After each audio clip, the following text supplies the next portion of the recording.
Viewer discretion advised. Refrain from watching if you're short-tempered or get offended or annoyed easily, or if you're under the age of 18.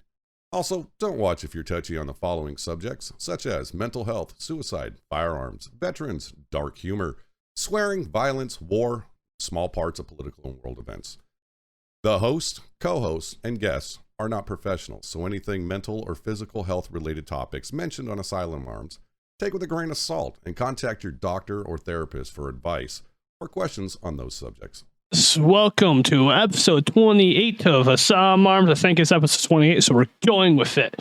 And as usual, this episode is sponsored by Audible. The app is completely free and can be installed on all smartphones, tablets, and devices. You can listen across devices without losing your spot.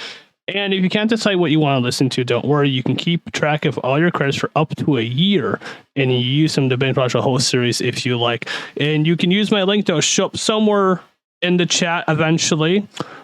And it will give you your first free month. It will give you a free month of Audible, completely free, and gives you, I believe, 2 credits that you can use to buy a ebook or comic, whatever you like. And those are the words from Audible. If you like to do it, it'll help the podcast out, and it helps you read, I guess. So there's this one. Well, just read if they're reading it to you. I mean, you can get electronic. You can get non-readable ones. That sounds wrong. Non-readable ones. But Yeah. Sounds a little bit odd. So, real quick, before we fully dive into this, do you want to turn the bot on? Oh yes, please. I kind of forgot about that. It's okay. X, I'm going to tell you right now, it's going to get a little bit loud real quick because there's going to be a bot that shows up into our chat, and it's used for recording purposes. It's true. That works. Don't worry. You hear his wonderful weird voice once Paul gets him in here. If Paul can find him. What do you mean if I can find him? What do you? I mean, it's just. I can do it too if you want. Yeah, you jump the bot. I do. Dun, dun, dun, dun, dun.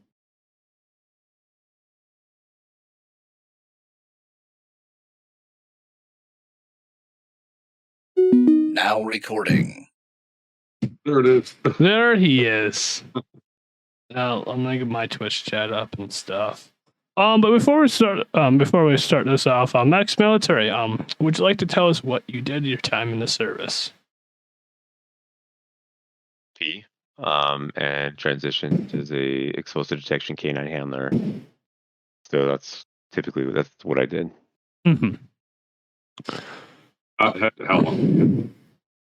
From 2006 to 2014. 2006 to 2014. All right. All right. I'm gonna let Rex ask the question that is asked on every episode. We got to. We gotta ask it. I apologize ahead of time, but it's like one of the biggest questions that everyone asks. What is your favorite and least favorite MRE? Least favorite would probably be anything with tuna, or I never liked the pork. But my favorite was always the roast beef. The beef stew. Beef stew is my favorite. And that also came with the wannabe mashed potatoes, which I actually love the mashed potatoes. He says no. Sorry. Sorry if you did. I read that out loud. No, you're good. You're good. Legendary's like, oh God, hell no. I don't know. I always traded, so I always tried to get what I wanted. Somebody always wanted pork or something. Honestly, or like somebody. I also like the peanut butter and jelly. You the 2 giant crackers you get, and you put the peanut butter and jelly. Dude, I was so. Wait, you just hand you crackers? Oh yeah. No! Now wait a second. They're not technically crackers. So you've seen that challenge that they've had around for quite a while, where you take a teaspoon of cinnamon and try to fucking swallow it. I done it when I was 12 because I was an idiot, but yeah. Yeah, those are the fucking crackers that we have. Oh, that's wonderful. Yeah, they're horrible. They're basically jumbo side extra filling saltines. Without the salt. Without the salt. Without any flavor whatsoever. Basically, giant cardboard saltines, essentially, is what you're saying. Yeah. But I mean, like, it's better than having, like, the omelet or, like, is like, I don't know how well, preserved that stuff stays. And I know there's, like, I don't know. I just always trade that stuff out. Well, everyone, one thing that I thought would actually last the longest, and not make me sick. So I always thought that the beef stew, the crackers was always just the safest route because if you eat that stuff and eat like the chili and all that, I stayed away from all that stuff just because it's like. Oh, don't tell me you stayed away from chili mac though. I mean, that's like a staple for military.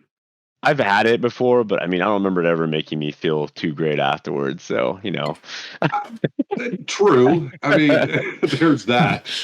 And then for the omelet one, the omelet is like literally the so far our top worst favorite. No, okay. So there's multiple versions, but the veggie omelet is the one that I never would eat that one. No one likes the veggie omelet. And someone says they like the veggie omelet, and ever in this episode, we're just gonna call Stone Valor right off the bat because I've learned no one likes it.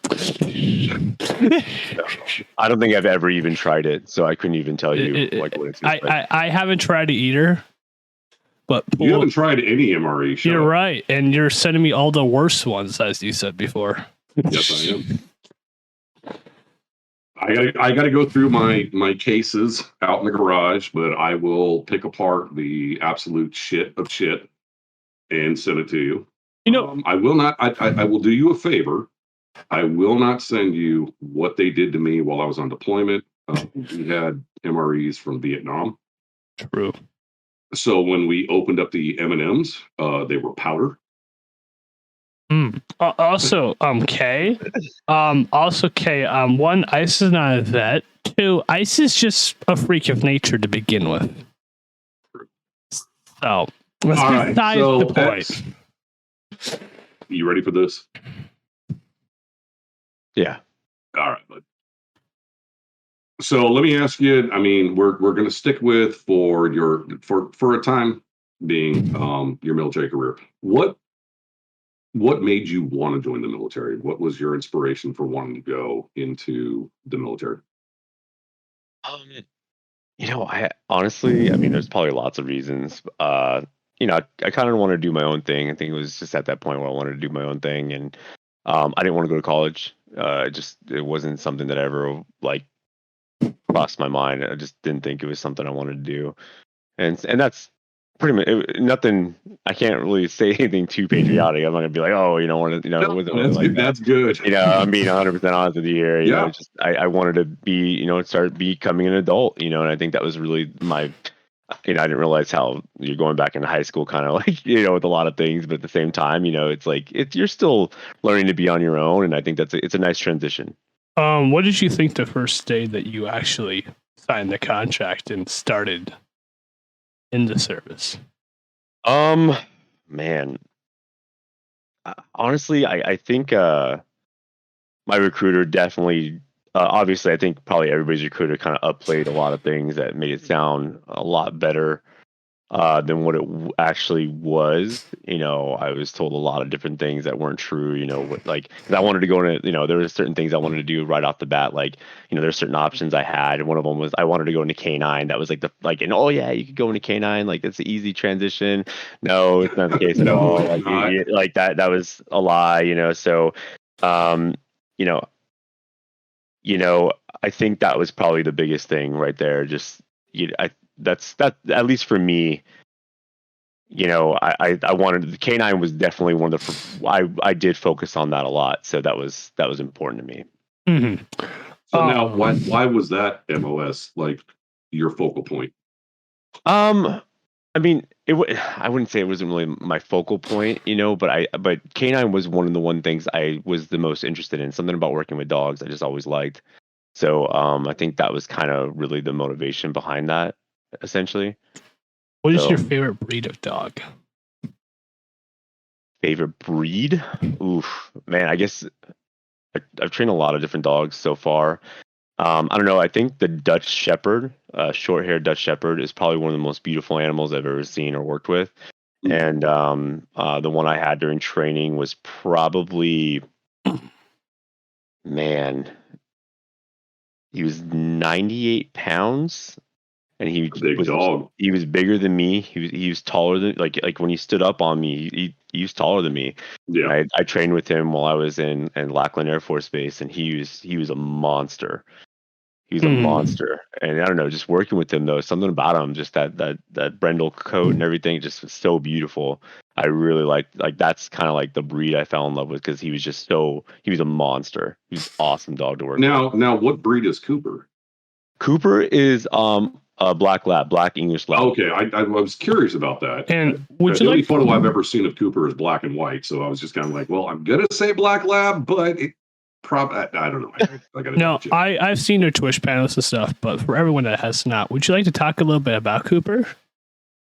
Yeah. Cooper, I got with the company I work for, and he just retired actually just recently. He was a lot to work with. I'll be honest with you. The dogs, I would say, were all green dogs. They needed to be trained right when you get them. So you don't get a dog that's basically perfect. You get a dog that can just kind of do the very, very basic of scent finding. And you pretty much have to, with the basic obedience and all that, you have to do yourself. And so with Cooper, man, I was under the impression that Cooper knew how to behave. Because in my military dog, it was a whole different story. You know, a lot of those dogs are already ready to go, right? You know, they know all their basic commands. So my very first time taking Cooper through TSA, you know, we go through the metal detectors, and literally as I'm passing the metal detector, because I have him stay, because I have to go first, and I call him to me. He took off with the other two dogs that took off as well, and running through the entire airport. That was my very first like real interaction with them outside of training. That was like on my way back home from Windsor, Connecticut to Dallas. So I was not but I mean, since then, I mean, obviously I trained with them every day, worked with them every day. You know, spent probably more time with him than I did my own family. You know, he became like basically the perfect dog. I taught him how to salute. I taught him how to do all kinds of stuff. So, you know, he knows how to, his odor recognition is probably like perfect. And yeah, you know, and then he just recently retired. He turned 9 recently, and so he's done. He's retired, and I now have Canine Chevron. Nice. Very cool. Yeah. So now, as how do you say this? As someone that had to deal with explosives quite a bit, I've talked with a guy from EOD more than once, deployed with him a couple times, and I said, well, you know, what happens when you cut the wrong wire? And he told me, he was like, hey, you know what? It's not my fucking problem anymore. But at the same time, I'm kind of curious. I mean, you were, I would assume you're in a situation where, I mean, the stress levels have got to be through the roof. I mean, you don't know Yeah. what's going to happen. How did you deal with that? You know, honestly, I think with anything, I think you start to, you know, when you do your job so much, and then like you get really complacent. You know, I think that there's a little bit of complacency that always comes into play whenever you're doing your job. And so, yeah, you're in the grand spectrum of things, you're not really like, you know, you're hoping at the absolute most, you know, that what you're doing and the dog that you train knows what it's doing, you know, and even just with Cooper, I mean, at the if you don't mind me telling you a story real quick. Oh yeah, no. During I don't know how much of this I could talk about, but I'm just gonna do it anyways. We'll run with it. During I work contracted with the NFL, NBA, MLB, stuff like that. So I did travel a lot for work, and during the Houston Super Bowl, we had the previous Super Bowl, which I think was the Arizona Cardinals. Yep. The PD came down and they worked with Houston, and the next one that they're going to be doing, so is Minnesota PD. would come down, and they're all supposed to work in harmony and learn how to do this stuff together, and basically what ended up happening on one of the situations that we were there, my dog is a odor detection dog, so he searches for odor, so he looks for suicide bombers. And so there was somebody in the crowd, we're doing our normal routine, we're going through the crowd, we're at a gate, and we're going through the crowd, and we're walking by, and there's a guy with a backpack on, and he's dark skinned dude, and he has a backpack on, and all of a sudden we call it a neck break. Now, mind you, if it's training, we have to be told that there's training involved. We can't do, you have to assume that it's real. Right. If that's not the case. So obviously Cooper is so on point. Like, I knew he was on something, and I could tell there wasn't a training situation. So, Cooper's neck broke, and he's just like following these two dudes that were in just regular clothing, just and a backpack on. They're going towards the gate, which is, highest impact, possible. So you're like thinking, your highest threat level right there. You're radioing it in, and you had the police coming towards them, stuff like that. It was like a huge situation. And what ended up happening is they saw the two people that were there saw the cops coming towards them, getting ready to draw their guns and all that. And then he turns around and sees me kind of chasing him with Cooper because, again, they were doing odor detection. And right. he goes like this underneath his shirt and pulls out his badge. And it was EOD for Houston in civilian clothing. Shit. In clothing, they had shape charges on them. So, like, in case there was right. in case somebody barricaded a door, they blow the door in type thing. Yep. And they only had like a pound, so it was like it wasn't a huge amount, but it was enough to obviously do the job. And my dog, caught it, and it was a big deal. I got like all this cool stuff that happened with my work and stuff. Like I got that's actually pretty cool. Work at Aspen, Colorado. Doing all kinds of cool stuff. It was a really good opportunity that my dog found something. So, I don't know. That's actually pretty cool. But I mean, there is the pucker factor that happens because the entire 100%. Time I'm just like kind of like, great. Well, this is the day, this is happening, because I couldn't tell who they were. I had no idea who those guys were, and we're not getting introduced, and they got in trouble for it too because they're not supposed to be, walking around like that without letting everybody know they're going to be in civilian clothing. It's like training day. They're acting like this isn't training day. Right. You're not. Some just some dude. Denzel's not going to hire for the next movie. It was a big deal, and, right. and I got high praise for it. That's outstanding. Yeah. I mean, at least that doc can pick up any amount of any explosive and it'll pick up the shrapnel charges. Yeah, it was good. I mean, it made me feel really confident. Like after that, So let me ask you this. Since you've been in the military, and obviously I'm going to assume that the name ex-military kind of gives it away. What advice would you give someone that is looking to get into the military? What experiences that you went through could help somebody else out? Especially that early like MEPS bullshit, and some guy wants to fall into you, like kind of weird. Look at it as a stepping stone to your next job, because obviously, you can do the full 20 years, but realistically, when you come out, you're still going to have to work. You're not going to be able to realistically retire and have like enough income to really sustain whatever you're doing. So even if you do 4 years, 6 years, 20 years, look at it as a stepping, take it seriously. That's one thing I think I wish I would have done a little sooner than later. Is take it a lot more seriously, do as much training as possible, because the more training you have, the better the better chances you have of actually succeeding in the outside world, especially getting a job that actually coincides with civilian type jobs as well. So I mean, that's like those big things right there. Anything job related in civil, like that can transfer into civilian world, definitely do as much as you can, because it helped me a lot.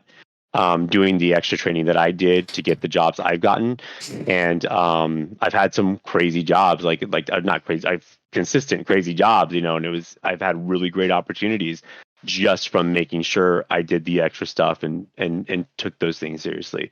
I had people guiding me though as well. I had someone kind of, so it definitely helped out a lot. Mm-hmm. Good shit. So Rex, I know you have a favorite question about boot camp, so I'm going to go ahead and let you do that one. You have any favorite boot camp stories?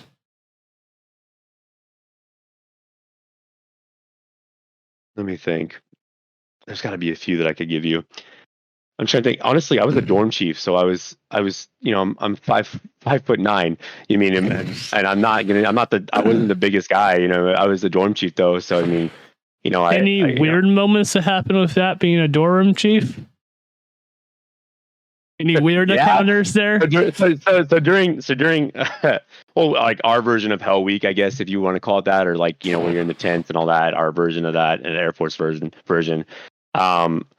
You know, we had interesting characters, you know, and I remember one time, you know, getting woken up at like 2 a.m. and there's a guy, he's like, you know, and he was, you know, a little slower, and he was like, trainee Ruth, you know, you wake me up, dorm chief, trainee Ruth reporting. I'm like, you don't have to do that with me, man. You know, just tell me, I pissed my bed. And I'm like, no. Wait, what? He's like, it's my bed.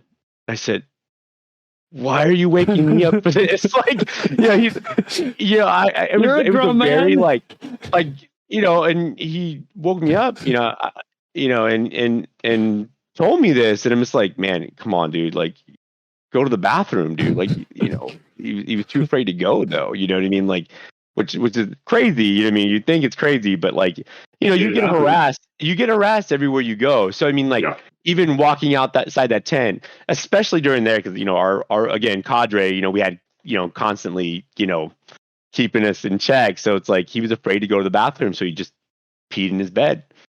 And it's, I don't know, just weird stuff like that happened. We had a guy that walked like Frankenstein, you know, I don't want to say his name, but just like, you know, when he marched marched with both his right leg and right arm at the same time. So he walked like this, you know, and do that? Bro, I don't even know, dude. He just couldn't, he wasn't coordinated. And we struggled with him. I actually had to sit there, and because I'm dorm chief, you know, like, dude, I'm not even kidding.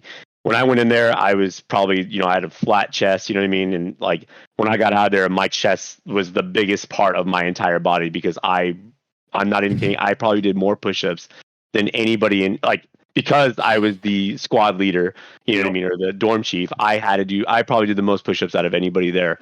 I actually went in competitions and stuff like that during when we were there, like just doing tons of push-ups all the time. You know what I mean?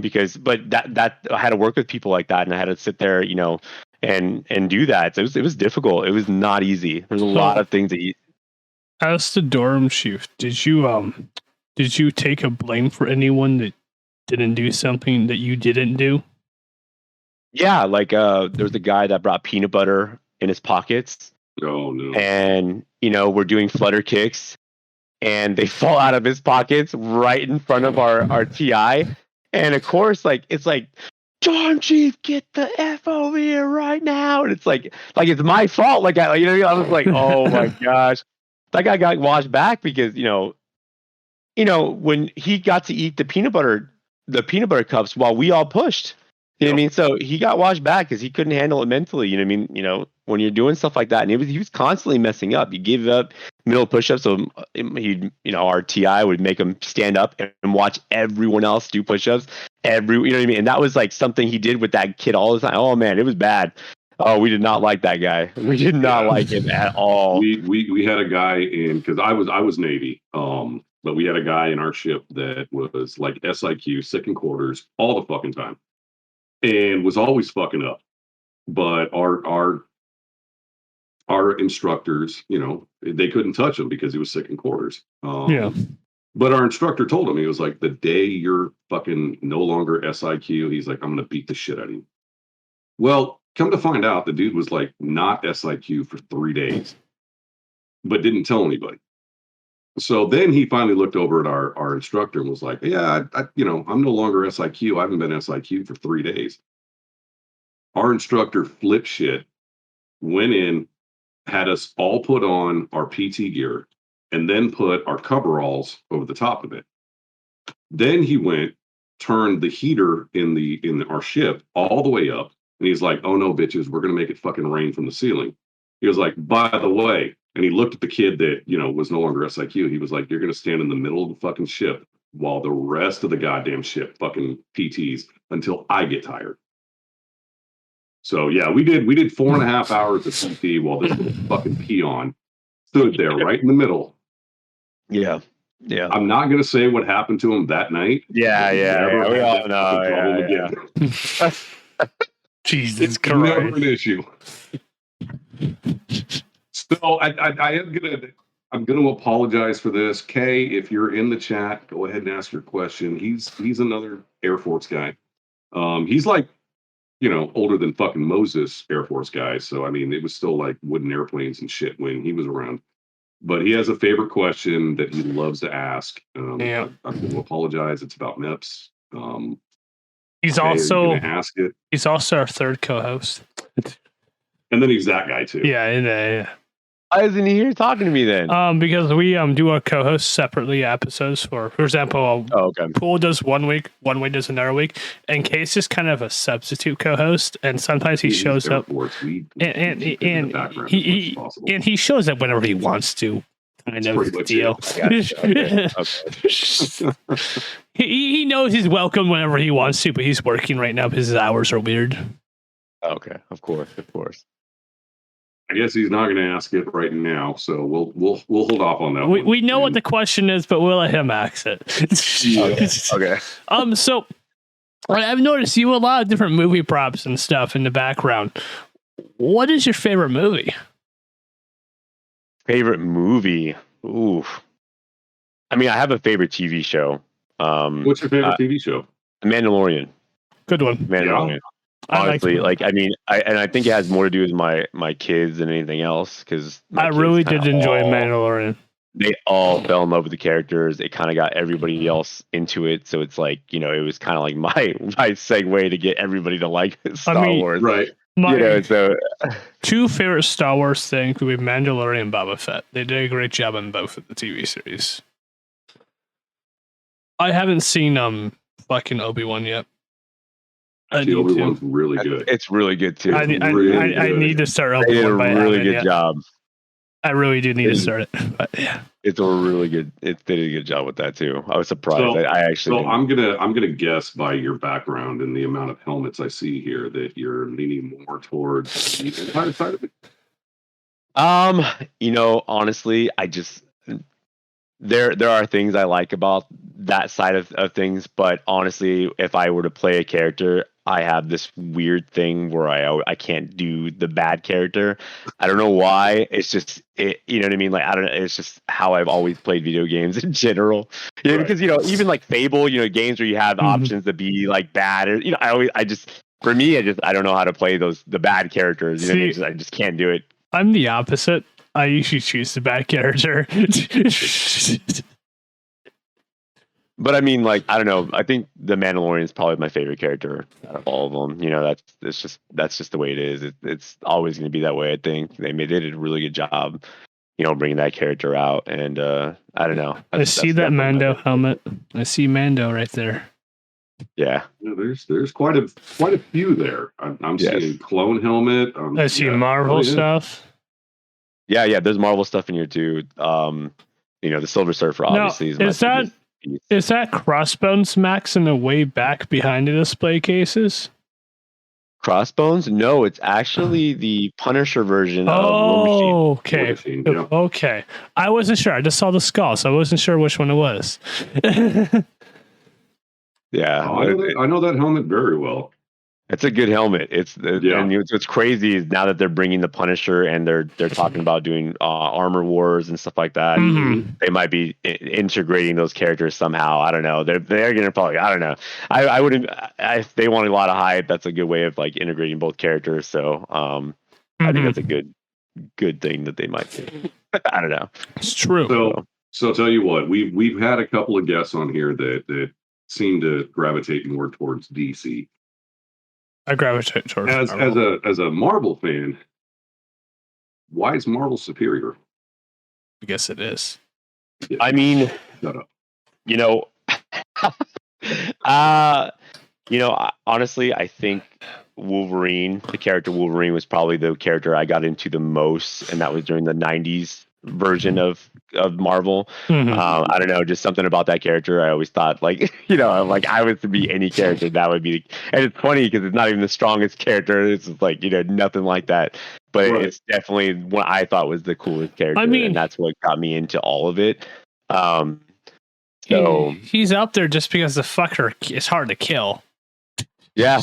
I mean, he's up there. There's a lot of different versions of him surviving, like the longest out of mostly every mutant as well. So Well, it's definitely Not he all- definitely is one of the coolest. Not only coolest that, characters. even in the comics, in the comics. There's one comic book of him literally coming back from the dead from his grave. Yeah, they've done that before too. Yes, I've had that issue before. Death of Wolverine. Like and the then, fucker doesn't die. No. Well, I mean, even if you look at like Deadpool kills the Marvel Universe, he never actually kills Wolverine. No. He just keeps burning him to fucking death, and then he regenerates, and it just keeps going over and over and over and over again. Vice versa with both of them, basically. Yeah. They're both. Yeah, well, I mean, how excited can we be about Deadpool 3? I mean, Honestly, I was excited. Yeah, I was flipping my shit over it. I was like, thank God it's finally happening. I am curious on how they're integrating that into the MCU with it being a rated R film and everything else not being rated R. That'll be easy. I think they'll do it. I mean, they're just going to end up making that one just like the rest of them. I don't see it changing very much. I just mean I don't think he's busy. There's talk that they want to integrate him with the Avengers. But I'm like, is that going to be possible with him being rated R? Okay, so here's the way I look at it. Now they've already introduced through the Marvel series and this, that, and the other on Disney Plus that the mutants are going to be a part of it. Yeah, they've released mutants. So it's very easy for them to be able to bring Wolverine in because during Wolverine season, the multiverse, they already introduced fucking Professor X, this, that, and the other. It's a real easy transition, I would say, for that. I was just talking about Deadpool. Yeah, it's real easy. I know it's easy. I know it's easy to bring him in it. It's just the concept of Deadpool. He's pure rated R. So it's Wolverine, though. Yeah. I mean, you're not wrong. You're not wrong. I think they only had one. It's an easy transition. I think they only had one rated R film of Wolverine. That was Logan, though. I think the rest were PG-13. Origins. I mean, granted, they gave us the bastard version of Deadpool. True. It was okay. True. They had risky, and then they muted him. Yeah, so it's okay. They muted him halfway through the movie. This is true. All right, X. So my next question for you is what after I'm assuming, and correct me if I'm wrong, I'm assuming that the streaming thing became more prevalent when you got out. No, I've only been streaming for 7 months. That's right, you have, and I had it written down in front of me. I'm an idiot. No, so what okay. brought you to content creation? What got you interested in streaming and throwing yourself out there? I mean, that's exactly what we have to do when you're streaming. It's you on paper. Well, I got to do. I think in general, I'm pretty good about being in front of people talking. So that never was really an issue for me. I think honestly, I guess the concept of maybe me, if I want to play video games because I enjoy it, why not try to get paid for it? You know what I mean? Like I got really into for instance, collecting comics. I had 15 long boxes full of thousands and thousands of comics, and then I started thinking that especially during COVID, I started selling them and ended up actually making a lot of money off of that. You have a $5,000 investment into comics and you turn it into a $40,000 investment when you sell it, because most of the comics you have from over a series of 10 years, those comics end up being worth a lot of money. A lot of that stuff paid for the stuff behind me. So, turning your hobby, I should say, into a form of income or business, that's kind of what I thought would be a smart idea to do. And so part of that money went towards the setup, part of that money went towards the collectibles, because all this stuff accrues in value as well. Each thing it ends up after time getting pretty pricey. If I don't buy things right from the get-go on pre-order, I wait a month, with a good chance that because they only make so many of these things. Like the Silver Surfer they only make 400 of those, and they made that during the Fantastic Four when it came out. Rise of the Surfer. Like 10 or 15 years ago, something like that. Right. They only made 400 of them for AMC. AMC only made 400 of them. That's if 400 survived during the last 15 years. So over time, those things get more and more priceless because people start throwing this stuff away. I found out. I watched a video where a guy literally found this in a junkyard. Found this same thing. It was broken, completely messed up, missing fingers, everything like that. He turned around, redid the whole thing, and he bought it for nothing basically. Turned around, redid the whole thing, and sold it for he has it in his shop. It's worth $7-8 grand now. It's but people don't think about that kind of stuff when you're getting into collectibles because it's just like collecting anything. So video games it made sense to do it because if I'm going to go have fun with my friends, I want to try to at least make money while I do it. Now, I didn't know how much harder it was going to be. I thought if I just put a camera in front of me, it'll be the easiest thing possible just to get people to do that. And it was so stupid of me, to think that. Very, very, I didn't realize this is a full-time job, communicating, talking to people, talking to you guys, planning this stuff out, meeting the people I have, co-streaming, sponsorships, all that stuff, even just the stream team, just with Regiment. All that stuff literally takes up so much time, and setting this stuff up if you want to grow, you have to be networking. You have to. There's no way around it. You have to network, just like what you guys are doing right now. You guys are talking to someone, that can possibly network with you guys, and it helps your guys' stream as well. It helps my stream. It's a good way of doing this. A good way of business. It's smart. And a lot of people, I think, it's never enough just playing with your friends. You have to actually put yourself out there. Yeah, you have to.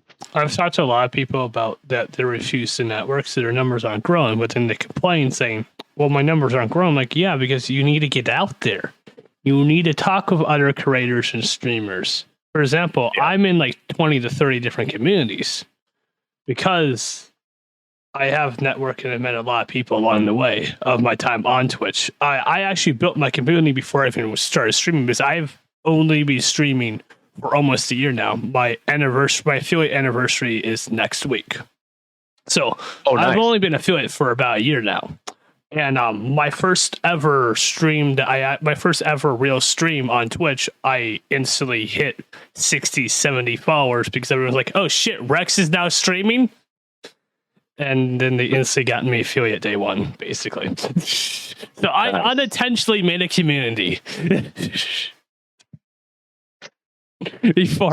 I've heard you talk about this on your stream, and I was I look dumb as shit in my own house. I was hearing you on or whatever. But for those people that are looking to get into streaming and content creation, what kind of advice would you give them? I mean, you already said one of the biggest ones is it's not a matter of just setting up a camera, playing video games, and you're going to become fucking, the next Dr. Disrespect or some shit like that. But what advice would you give to them?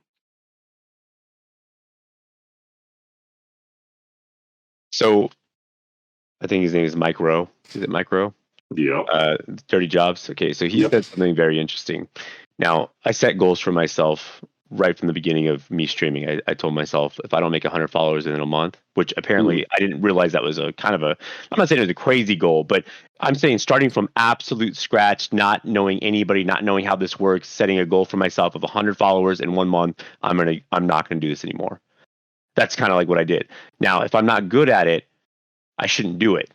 If I'm not growing the way I want to grow, if I'm not setting the goals I want to sit there and I'm accomplishing them, I'm either, I'm not saying everybody streams for their own reasons. So I this is just my own personal reason. This is just how I'm just going to explain this to you. I set these goals for myself, and I followed through. If you're not following through, you're there's a good chance you might not make it. I set goals for myself all the time, and I even when it came down to TwitchCon, what I wanted from before I went into TwitchCon, I said I wanted 800 followers by October. I wanted some form of sponsorship in the process. This is just in my own head, and I wanted to get these things done and start partnering up with people. Now, what I ended up doing is I ended up getting 1,000 followers by October. I ended up getting a sponsorship with Go Live Merch, which is really great. That's who I got my merchandise through, and that was right before. And I also networked with a bunch of people, just like you guys, and including other people as well. The network process started already. Like for instance, I'm going to name drop here, just to sit there and do that. Nico Knows Tech. He's one of my friends that now I consider a friend as well, that streams on, or not streams, he does videos on YouTube about tech stuff. Yeah. Leon Hart, he's he opens Pokemon cards up for a living. He has tons of subscribers as well. He's one of my good friends as well. I trained his dog. It's stuff like that I wanted to make sure I had prior to going, like goals that I had set for that, and also having the people to help me behind it. So I don't know. I think it's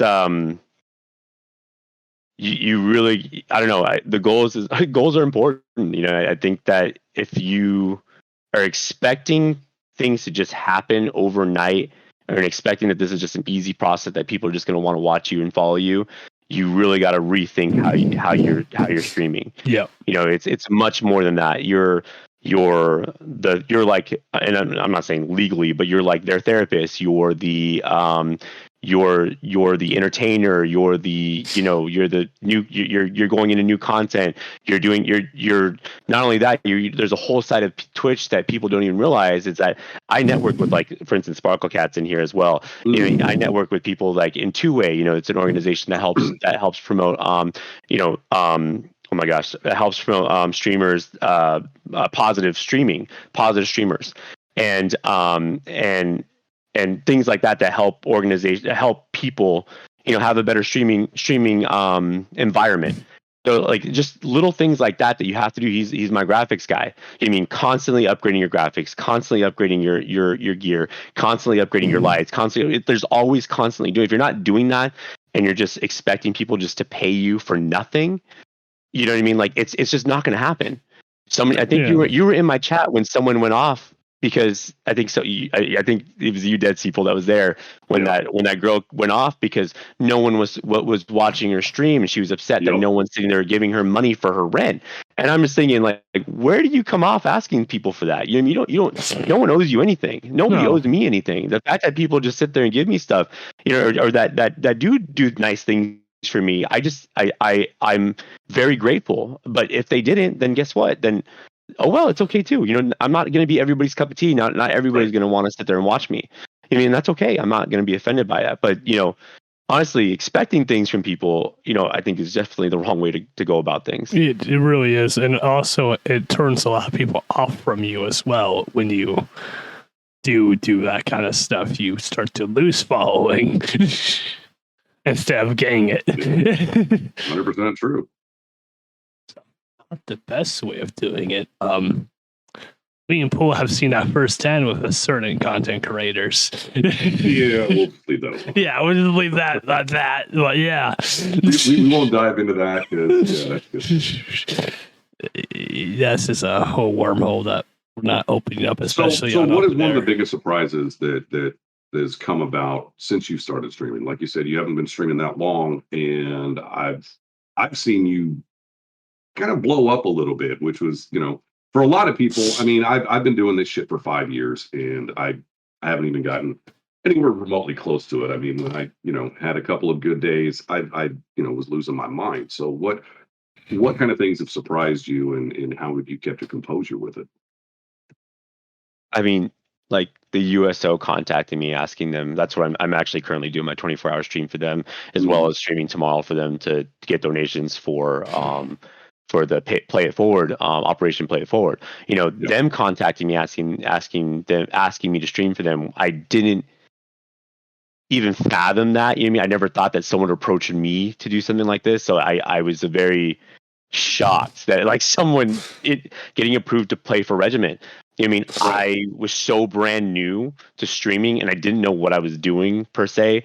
And so 2 months in, when I got accepted to do, into Regiment, and then I got to apply for an interview for the stream team, because they only have I think there's less than 30 of us, you know what I mean, in the stream team. And so they interview you as well. They check out your content. They make sure that you're a positive, you're not going to bring a lot of drama or anything like that into the stream. Being accepted into that, having partners randomly come in my stream and act like they're no one, start talking to me. And I don't know. There's people I don't know. Because I wasn't as big into it as most other people. Like, I'm sure you guys know who Symphony is and all those big names. I'll be honest with you, I didn't really know a whole lot of them. I just seen a few of them. You know what I mean? Like I've seen a few of them on Twitch. So like when I went to TwitchCon, I was pretty fearless going up to partners because I'm not a fanboy. You mean I'm there to conduct business. So I was going up to everyone. I didn't care who you were. I just talked to you like you were, just some normal person, even though people were coming up to them for pictures and stuff. I was like, hey, they might be really good at something. Like, let's talk, and that's at the end of the day, they're still a person. Right. Exactly. So you treat them and approach them like that. And so I think just having, like I said, the random people come up to me, like even Nico Knows Tech, he came in my stream one time and, and he starts talking to me about stuff and, he's telling me he's a, Navy vet as well. And it was like, he was, the things he was saying was so random. And then he's like, oh, well, look me up, because I was like asking him like, oh, like, what do you do? And because I always ask people what they do and I try to get to know them a little bit. He said, oh, well, look me up. And I thought he was like joking with me.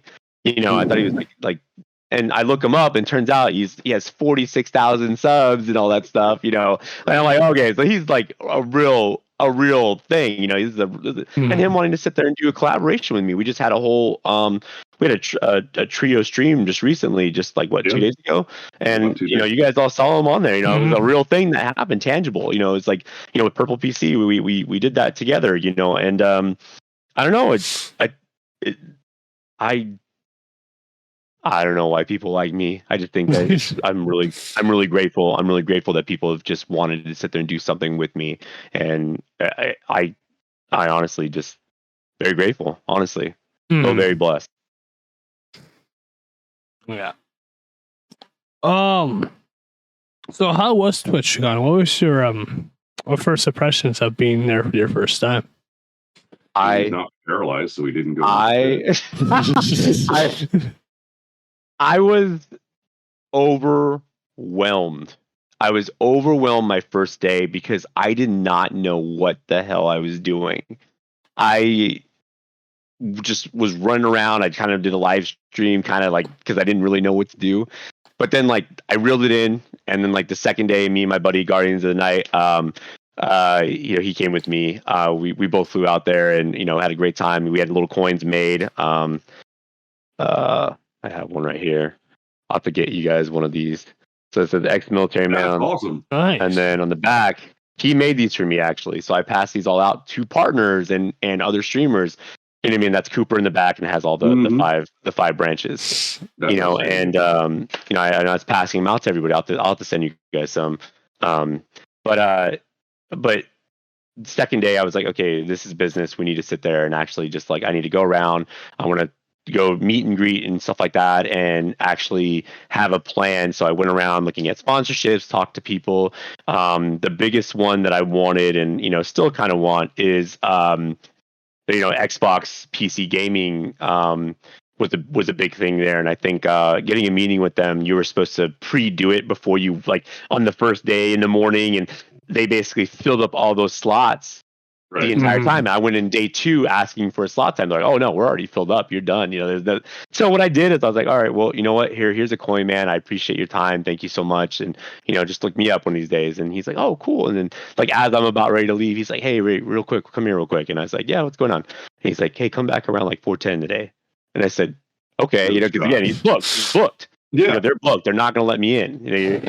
He made that very clear to me. When I gave him the coin, he had a different tone with me. It was very nice. And So it came back around 4:10. He's like, hey, we had a guy that didn't show up, so you're going to be filling in for him, and you're going to get scheduled with our representatives, and hopefully, they like me enough to sit there and actually like sponsor me. Yeah, because absolutely. and so that was like the biggest thing I wanted out of the entire thing. The biggest sponsorship I should say I want, and they said that it's going to take a few months, but hopefully that ends up happening. Because at the end of the day, TwitchCon awesome. is just a massive networking thing.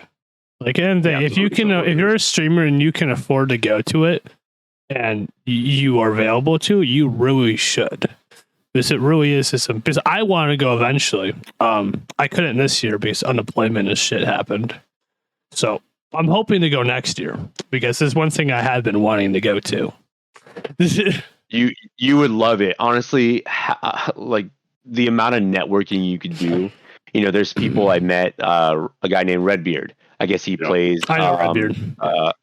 Yeah, I met him. I pictured with them and everything like that. One of my followers wanted me to sit there and go meet him, so I went to go meet him. Heart Queen, she was another one that was there. That was, I guess, does the same thing as Redbeard. They play the same game. Hearthstone. They both play that game, and so.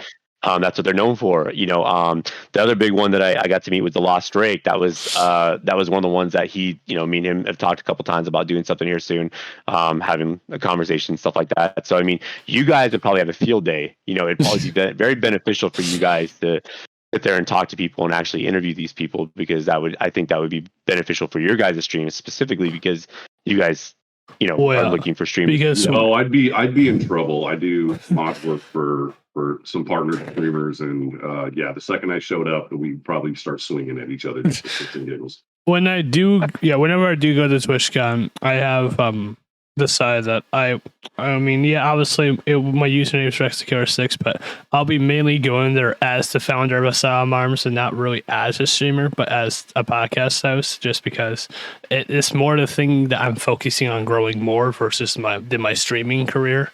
Like, I more or less wanted to go to the podcast over my streaming.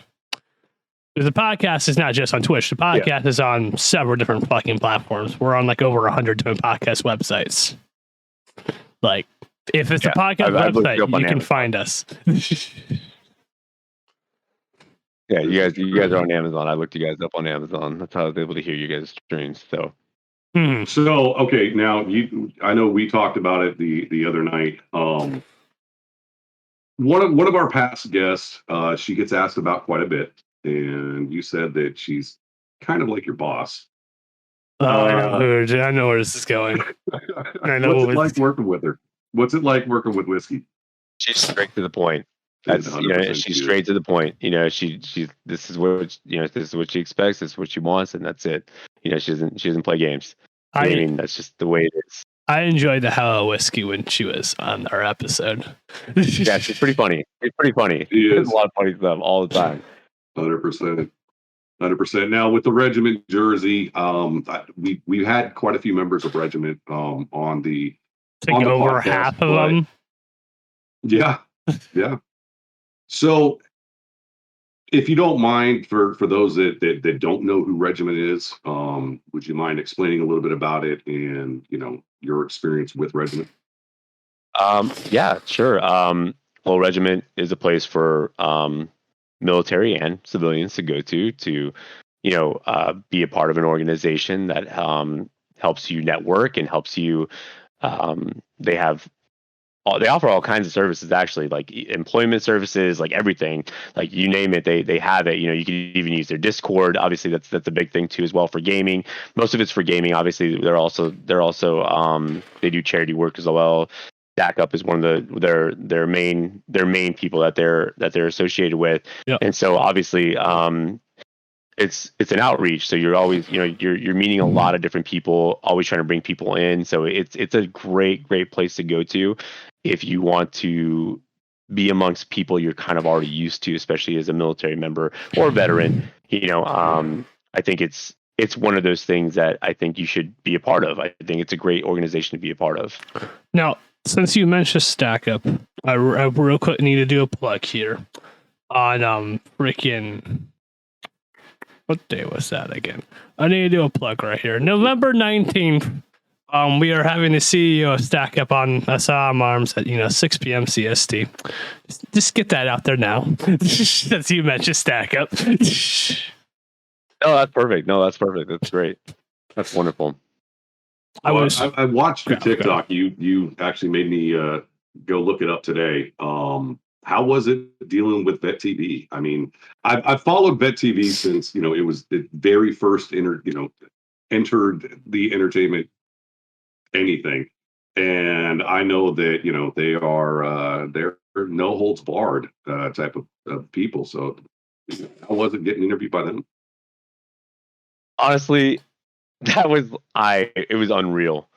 I did not think I was going to get an opportunity like that. When I was their only streamer there. Not, I should let me be more specific. I was the only one on the stream team that was there, except one other guy, but he was with his daughter, so I don't think that would have been plausible.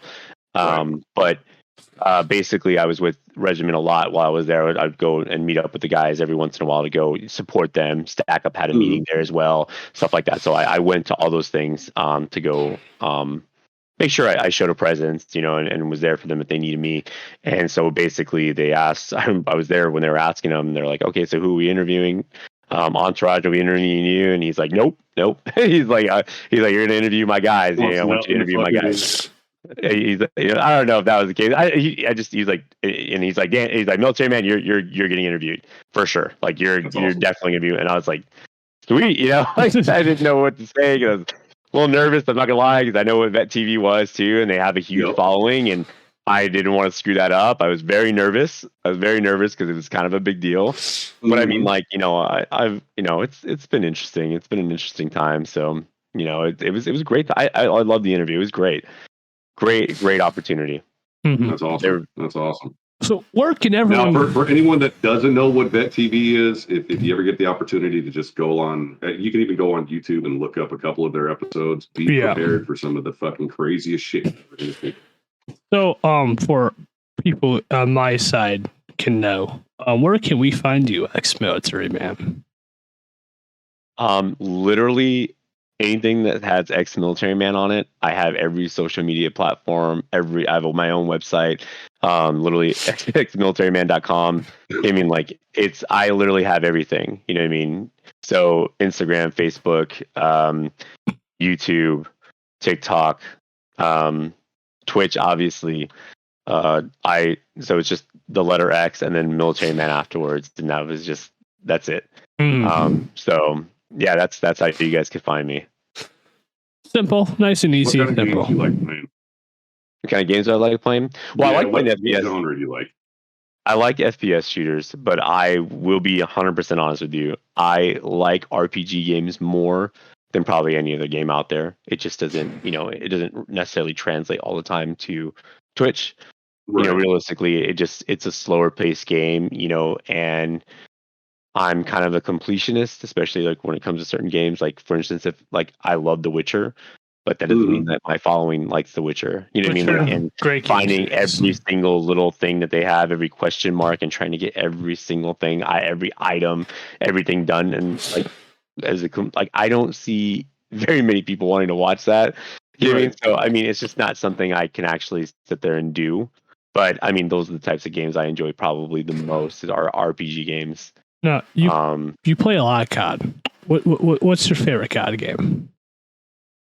Right now, I mean, probably Modern Warfare right now. I mean, the Warzone right now. I mean, I love Warzone. I think it's, I'm pretty decent at it. I'm not terrible, but I'm pretty decent at it. And I have some really good times. I mean, there's a couple times I think even when Dead Sequel was in there when I was playing Warzone, I had some pretty cool moments. Epic. Yeah, there's some pretty epic moments for sure. I get a little sweaty sometimes, and that's what I'm good at right now. I mean, it's the best game I'm good at right now. I mean, I love the campaign for Modern Warfare 2. Really I thought great the campaign for Modern Warfare, the new one that just came out. Mm-hmm. What was your favorite mission? A lot of people didn't like this mission, but the mission where you have to create things, I like, you're see. I like a lot of people hate that mission. I like the mission. I don't know why. I like the mission. I just suck at stealth. I was talking to Pool about that when I was first doing it. Yeah. I absolutely suck at stealth. I enjoyed the hell out of the mission, but I died so many times. I'd say my favorite was I had two. One was the C-130. I mean, I get to be the gunner in a gunship. Come on, I get to blow up half of Mexico. Yeah. It was a lot of fun. And the other one was I really did enjoy the ghillie suit. That's my ghillie suit's my favorite. That was a ton of fun. Very nostalgic for me as well. Yeah, The ghillie suit was my favorite. I also like the prison break one. And prison break that one was fun. Yeah. Overall, all the missions are fun. Yes, they are. I haven't finished the campaign yet, but I'll get there. You don't unlock the exclusive things for finishing it early then. Who cares? I know who cares. Yeah, because I think you get like I think they give you a blueprint. You know me. I just click on foreheads. I don't care about it. It's true. I think they only give you a blueprint for doing it early anyway. So yeah. Doesn't really matter. From what I've seen, it's a horrible blueprint. I didn't even look at it. So I just know I know had you said it. you like a lot of first-person shooters and this and the other, but I also know you have a little bit of an obsession with end-of-the-world zombie shit. Yeah, I do. I like zombie stuff a lot, actually. Honestly, I like the. There's a game on Xbox that's only exclusive to Xbox. I forget what it's called. It's called shoot. Oh shit. I know Man. which one it is. Where you build your base and all that, and you have to like look for your base, build it up, and all that. But it's I don't know. It's so much fun. I love that stuff. There's a game coming out called the Day Before. Yep. And I'm really looking forward to that game. It looks so good. I'm really excited about that game when it comes out. It's definitely a game I'm gonna be playing, especially right when it comes out for my stream. So that's exciting. It's supposed to be like a huge, mass multiplayer online as well, but along with having zombies. But it looks a lot like the Division, but like the way Division probably could have ended up, the route it should have ended up going is exactly how, and it looks really good. Let's look into it. Good shit. So, are there any other type of survival games that you like other than just the zombie genre? I mean, there's survival crafting games. There's all different types of versions of it now. No one that I played on Xbox as well, where you have to like find the items and I forget what Far Gone. I think it's called Far Gone, something like that. And you're by yourself and you have to like craft all this stuff. And I don't know. I like that kind of stuff for whatever reason. I don't know why. But just the survival end of the world games I'm really into. So I mean, I don't know why I like that stuff. It's just it's fun to me. It's a lot of fun. Mm-hmm. I've gotten like heavily into the survival games. Playing, I've been playing Tarkov for a long time. That's it's probably the worst type of survival game you can go through because I mean it's brutal. I love the game, though. But I have not tried it yet. I have not tried it. It's one game. I have a list of games I have to get. If you ever play it, let me know. It's a dick punch simulator. Is all it is. Is literally you're going to go out there. You're going to have one really good raid and 900 raids that make you want to question life.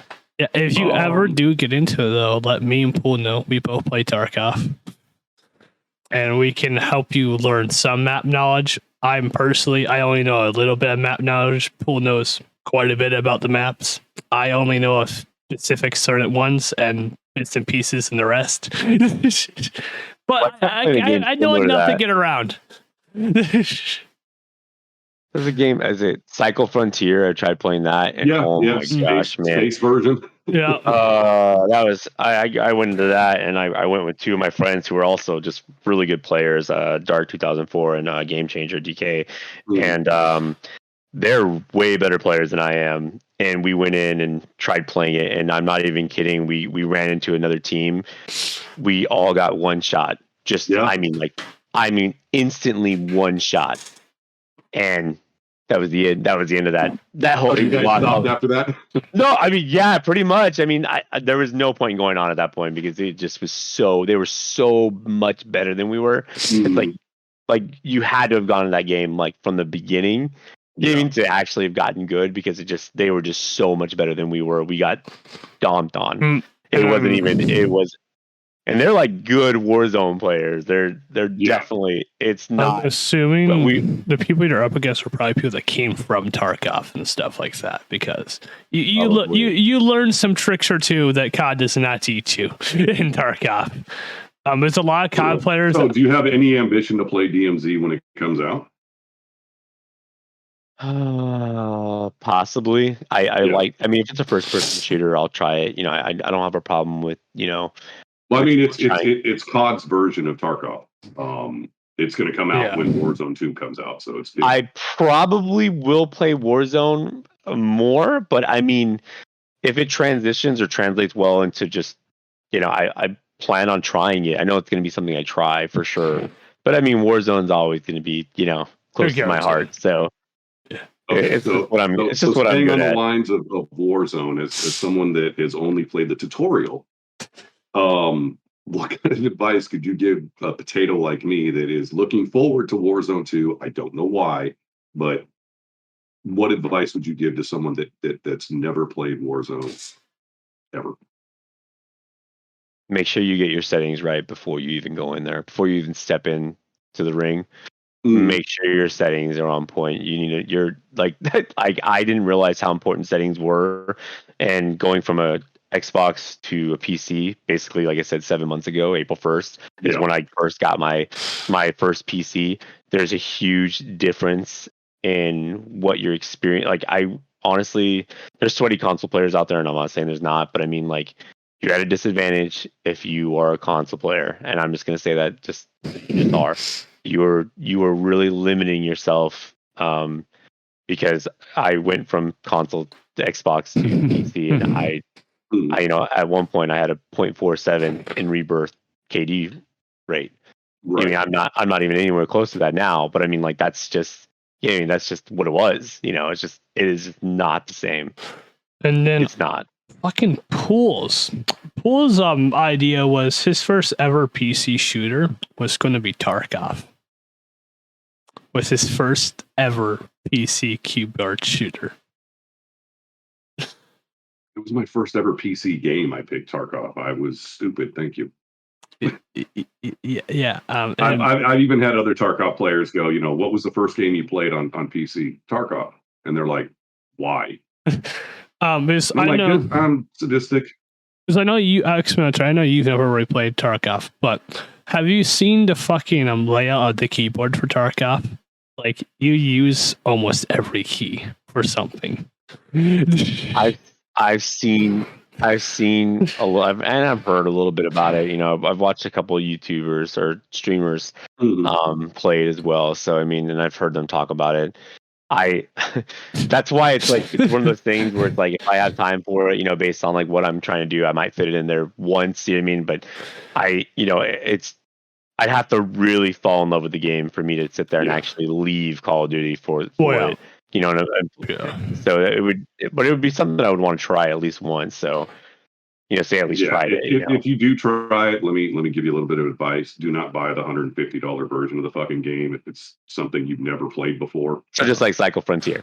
Don't pretty much. They have $150 version. Don't be like me that buys some $150 Tarkov for the first time ever playing. That was the first thing I didn't even buy a base game. I just bought $150 version. And the funniest thing, me and Pool both started playing at the same time, around the same time. We never actually did any runs together until like recently of earlier this year. And we've both owned it for like 3 to 4. It was like last wipe. Yeah, like, but we've talked about it, but we never actually played it until recently. Very, very true. That's pretty funny. So I've got it's a question I always ask, and I'm always really curious about it. If you had the opportunity, and I know you collaborated with quite a few people, but if you ever had your dream collaboration, whether it be actually doing a collab or sitting down and just being able to play with anybody, who would it be and why?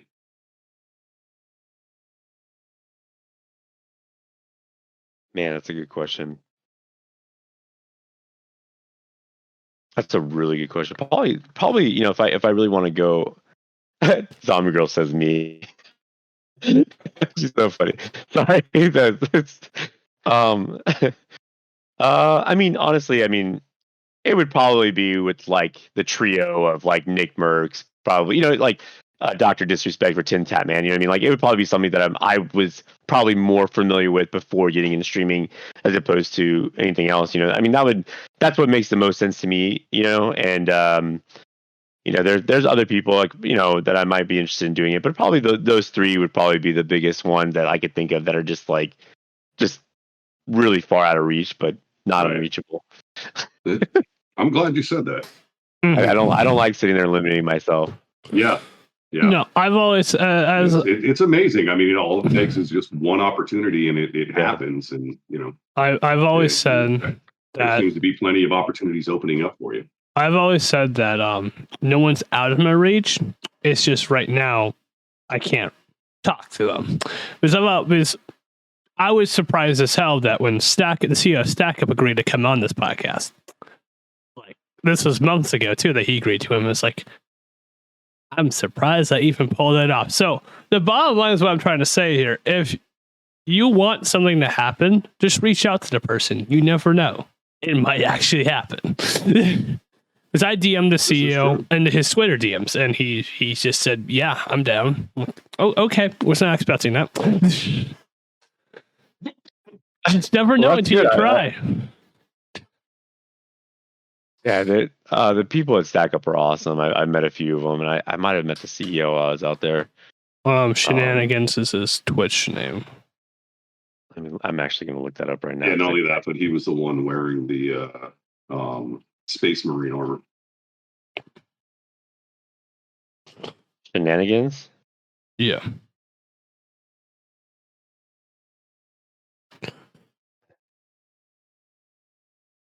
I don't think this is him. Is it spelled a certain way? He was in our Discord, but right now. I don't think he's in Discord anymore. No worries. Yeah. I don't know how. So if you, I mean, how do you say it? Who would you like to see on a future episode of Asylum Arms out of all the people that you know? What would be a suggestion that you would give? I mean, I'm not just saying it because I'm trying to be biased here. You should really look into meeting some of the stream team members of Regiment, and I'm talking about the solid 20 to 30 that the specific ones that stream for Regiment. Those guys, I think, were picked very well, and they all have like their own energy that they bring to their stream. They're all a bunch of characters, and it's actually really nice to enjoy. They're all so different. They're all different. I couldn't really. Can you DM me a list of names? I will ask them if it's okay, and then I can DM you anybody that's interested first before I, but I'm sure they would love to. I think that would be something that I think you guys should explore just a little bit, just because they just bring this huge presence. There's some guys that really bring a huge presence. There's some that are just really wicked good at playing, and there's others that are just like really big personalities. It's just like they all bring their own thing to the stream team, and I think that you guys should definitely look into doing that for sure. I mean, just as a starting point, and then maybe branching out from there and doing some bigger people. How I've been doing the podcast so far, so we've just been going all over the place. Like I'm trying to reach all areas as I can, as I mentioned in one of your streams. So I'm just like this community, some out of this community, some out of this organization, some here, some non-organization people. Eventually we want to get non-streamers, but right now the easiest way of me doing it is getting streamers, because, well, kind of the easiest way for me to connect with, because I'm a streamer. So they're kind of the easiest one to connect with. Eventually we want to get non-streamers on the podcast. Yeah, they make it. The non-streamers make it a little more tougher for some of us to do our homework on, but it's. Well, I mean, even if you guys reached out to the people in my Discord, if you guys wanted to ask them. I'm sure there's some non-streamers that you guys might get that might want to have an interview or one-on-one time with you guys. You guys are allowed to ask that in my stream anytime or in my Discord anytime. So you guys are more than welcome to do that at any point. Mm-hmm. That's awesome. Thank you. Yeah. Appreciate that. Yeah, there's a lot of different people, a lot of variety of different people in my Discord. So you might get something that might surprise you as well. So I mean, it's up to you guys. True. Absolutely. So you've watched some of our podcast. What have you thought of it so far? I love it. I love the questions you guys ask. I like that you guys are, you guys ask a lot of military people. Like the two I saw happen to be both in regiment, and that was just by chance. I saw your at the time it was your most recent episode, and I forget what her name was. And then I saw Whiskies, and I was like, okay. So I didn't even realize that. Like I didn't even realize you guys had already interviewed her already. So it was yeah. So like I was surprised when I saw her name on the podcast list of names, and I was like, oh, that's really cool. I didn't realize that was even something that even happened. So that was cool. It was nice to kind of watch that a little bit. And we have definitely pegged a lot of regiment people on our list. As we said before, over half our people are regiment. They're very friendly. A lot of community. We have 3 people from Valhalla now on our list. Well, 2 now. Yes, 2 people. Was one left Valhalla. We did have 3, but then someone left Valhalla. So we have 2 people from Valhalla on our list. So we've been hitting the different communities. Eventually, I want to branch out to more different communities because, as I said, I want to reach all sides of the military. Just because I wanted to hear everyone's voices to be heard and stuff. The motto of the podcast. So there's also a group called Urgent Fury. I've met. They're a really good group of people too, as well. So I mean, I reach out to UF Shane. He's in my Discord as well. If you want to, That's a whole different. They do more oh my gosh, I can't even think of the name. Sorry, I've been up for 19 hours now. But they do more of the esports type stuff, and they're kind of a whole different branch of things. But I would definitely get with him. So he would be a great, I'd say, another person, good person to talk to as well. I know I met a lot of different people on here, and if I'm not thinking, Sparkle Cat from 2A, the one that reached out to me, he was one of the first people that I'd say, one of them, because there's a lot of them, but he was one of the first people that actually reached out to me that believed in me right from the get-go and said, I like how you do things. I like how you conduct yourself. Right. He's in an organization called 2-Way, and I would honestly, he's a great person, one of the nicest people I've ever worked with, and that might be someone you guys might be interested in as well. Would you like to talk about a little bit about the charity that you are streaming for, just to get that plug out there? Yes, I would. So let me bring it up real quick. Also, can one of my mods give xmilitaryman a shout out where people can see his stream? And also, after this episode, we're going to raid into you because we just might as well. So I am doing this for Operation Play It Forward, and this is for the USO. So I don't know if you guys can see him. Shoot, I can't see him. You guys can't see my screen. Dang it.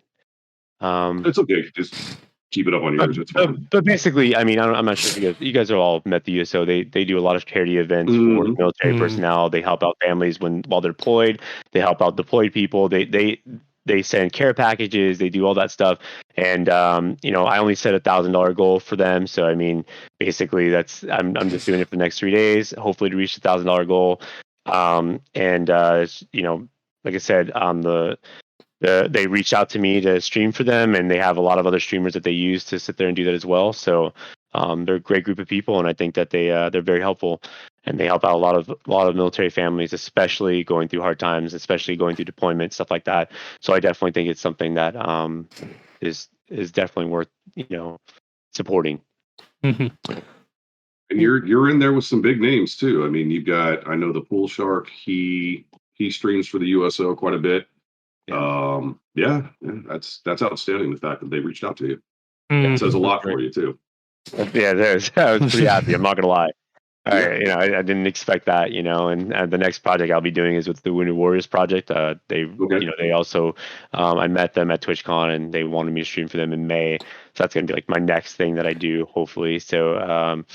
Again, dude, I didn't expect to do all this. This is all like, very organic things that I was never expecting to happen. You know what I mean? Even just meeting Rex, you know, him coming to my stream randomly, just came in one day, started talking to me. I didn't expect that. You know, it was very, you know, I wasn't even very big, so I mean, he could have probably asked somebody that had like 1,000 followers pretty easy that was willing to sit there and do that. But I was very grateful that he asked me. You know, it was. You know, like I said, this has been my third interview in the last month, and it's insane. And you guys were technically supposed to be the first, you know what I mean? But then then you know, what do you call it? Vet TV and then Sideburns. Recently, he reached out to me randomly, and we talked. And he's like, "Oh, I want to interview with you. Like, let's interview this week." And I was like, "Oh, okay, like let's do it." Yeah, because so it was very, you know, it was all very last minute and very, you know, but it was great. You know what I mean? I spread out my episodes months in advance just because I want to know what I'm planning for and stuff and get things lined up. So right now I have an episode and I'm missing a few spots in November, but I also have an episode lined up in December. So like I usually like to keep it like 2 to 3 months out. Typically. On the Wounded Warrior project in May. And sorry. I don't want to do it too far out either though, because I work with active duty and they get deployed. I'm out of an episode. So we don't want to go too far out either. It's very difficult. Yeah. I agree with that. It's very difficult to schedule with someone like you know, that's active duty in the military, because obviously that's going to be their first obligation. Mm-hmm. But it's like I said, man, I mean, I do appreciate you guys reaching out. And it's been, you know, honestly, like I said, it's been a great experience. You know, and I'm looking forward to hopefully doing this in a year, maybe, or something, or you know, in the future. You know, and maybe I've doubled in size, or hopefully, you know, my goal is to hit partner by next year. You know, by next TwitchCon, I have a pretty high goal, but you know, I think I could get pretty close to that. You know, I think it's attainable, though. It is attainable. I don't think you're setting the bar so high that you're not going to reach it. Like, I'll be honest, I've seen a lot of people go to partner from affiliate because I've been on Twitch for fucking god awful too long. Been on this platform for a long time, and I honestly think you will get partner within the next year or two. Thank you. I appreciate you saying that. 100% agree with that. Now, is there any guys? Have you guys actually thought about like maybe doing sponsorships with anybody else, or have you guys? We have an Audible one already. We have the Audible one. They came to us about it. Audible came to us for a sponsorship, and recently BetterHelp Therapy came to us for a sponsorship, which we're starting next week. Is there any sponsorships that you guys want in the future? I would love to get. As I've always said, I've said this in several episodes. I would love to get a veteran-owned company to sponsor us. Like, I would love to get a veteran-owned company, just because I think very obtainable. It's the core of the podcast. Like, I would love to get one of those veteran-owned companies eventually. You sponsor us. I can tell you guys who I want. Can I tell you guys who I want? Who you want? Would it be a coffee company? Death Wish Coffee. Yeah, Death Wish. I know. And I really want. I mean, I don't see why you couldn't get that sponsorship to happen. I mean, I know you're bugging the shit out of them on Twitter. I am. I'm harassing them until they notice me. I'm about to send a picture. I'm literally going to take a picture with both of my dogs on each side. I have one of their little tins, and I have their shirt. And I'm going to post a picture of both of my dogs on either side of me in my big old red chair, and say like something like along the lines of how canine handlers drink their coffee or something dumb like that. I'm not kidding. I'm gonna keep on harassing until they give me that sponsorship, man. I'm gonna do it. I've seen it happen. It's amazing, especially on Twitter. I've seen people harass companies so badly that the company's just like, I give in, and it becomes the perfect match. You know, it's funny. So yeah, keep it up. Man. Yeah, I enjoy seeing the tweets with you just harassing the shit out of them. And then within as I mentioned before, next year we are going. It's not just going to be veterans and active duty anymore. Next year we're going to be introducing first responders. That'd be fun. Which first responders? I'm using first responders loosely because I also want to get EMS, obviously EMS, firefighters, police, but I also want to get like border patrol and stuff like that. Like I'm using it loosely and branching out into all areas. Actually have some people that if on my Discord there's actually people that I would say have them message you personally, because a lot of them don't want people to know what they do personally on that, but they might want to do a podcast or something like that, because some of them I do know do stream, and they might want to just not say to my Discord, but maybe do podcasts with you guys, something along those lines, and they might actually enjoy it. So you should definitely reach out to my Discord. Like I said, I'm not trying to promote my Discord, but I mean, by all means, promote it. I have such a diverse community. You should definitely look into that for sure. And then for branching out wise, I think that's the most I'm going to branch out to, because going any further, we're just hitting into civilians, which we're kind of trying to keep us into, like first responders, military. I don't know what genre I can the say. opportunity to tell their story. Basically. I think it's a great idea. I have some guys in there that are prior military and that work as a first responder as well, so that actually would fit. Yeah, and then we got those people. Hell,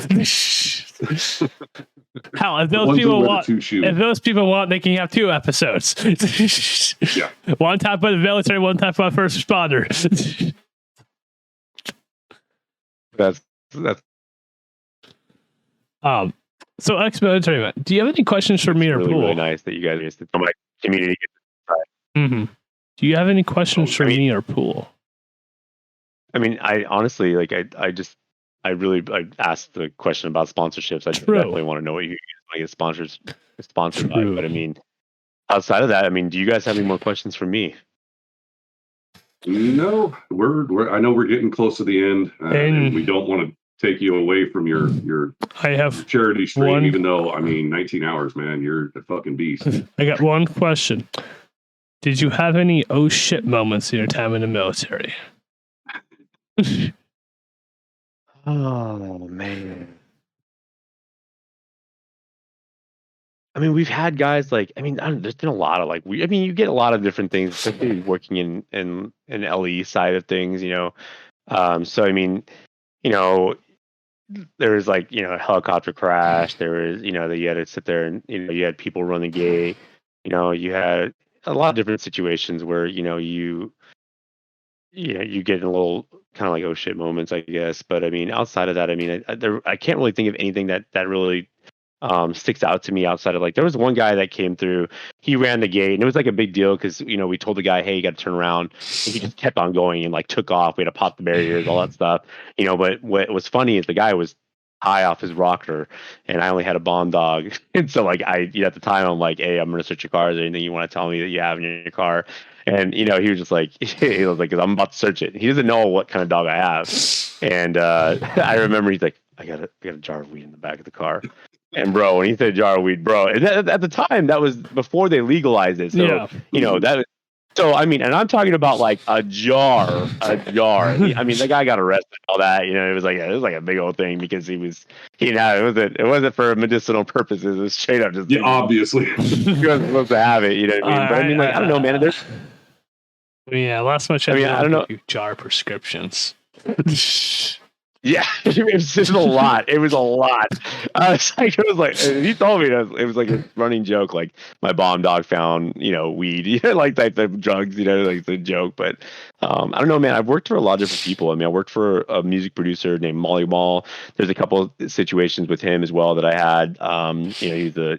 He's a well-known music producer. I've worked for the owner of the Venetian Palazzo as a bodyguard too as well. That's stuff I did outside the military that a lot of people don't really know about. I've done a lot of different stuff, man, and it's I had a really interesting career. So, like I said, dude, it's just one of those things that I've done. Things that I've done. And now you're on a new chapter of it. Yeah. Mm-hmm. Good shit.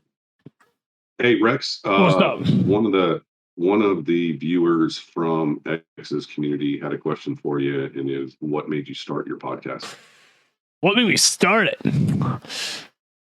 As I was said before, I have a lot of vet friends, a lot of vet and active duty friends. I write down all my friends. They're the first episodes, but with my time here, IRL, I've always spent my time online because I don't really have any connections with people outside of IRL world. I come from not the greatest family. My school was a drug den, so I didn't really like most of the people in my school. Didn't really talk to a lot of people, and the one community that really opened up to me was the veteran community because I get along with vets pretty well. I mean, we have the same sense of humor and stuff. I was kind of born that way. I was born fucked up while they got broken fucked up. So I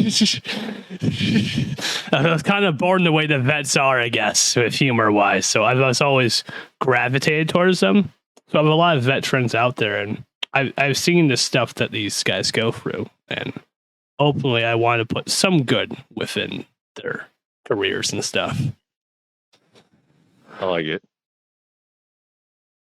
I like it, man. That's awesome. I think it's well said, actually. No, that's where Some of us were already born fucked up, and the military made us worse. But you're doing a good job.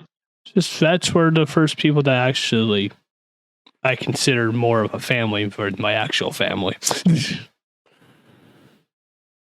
Well, I will say for a lot of us that have known you for quite some time that you are considered family to us. So I know. Wear that. I mean, Paul, we've known. Honestly.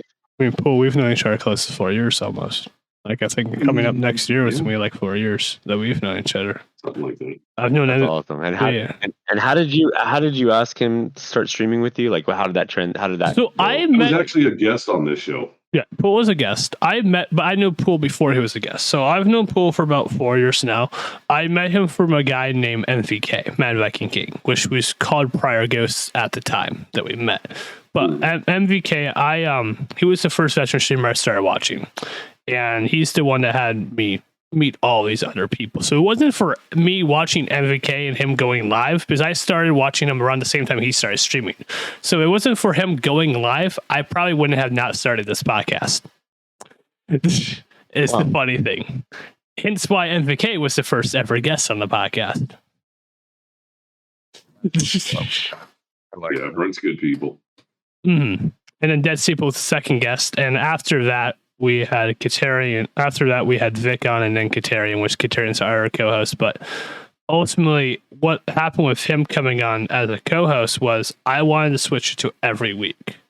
But one way was my main co-host, and he couldn't do every week because he runs another podcast, so he couldn't do the every week. So I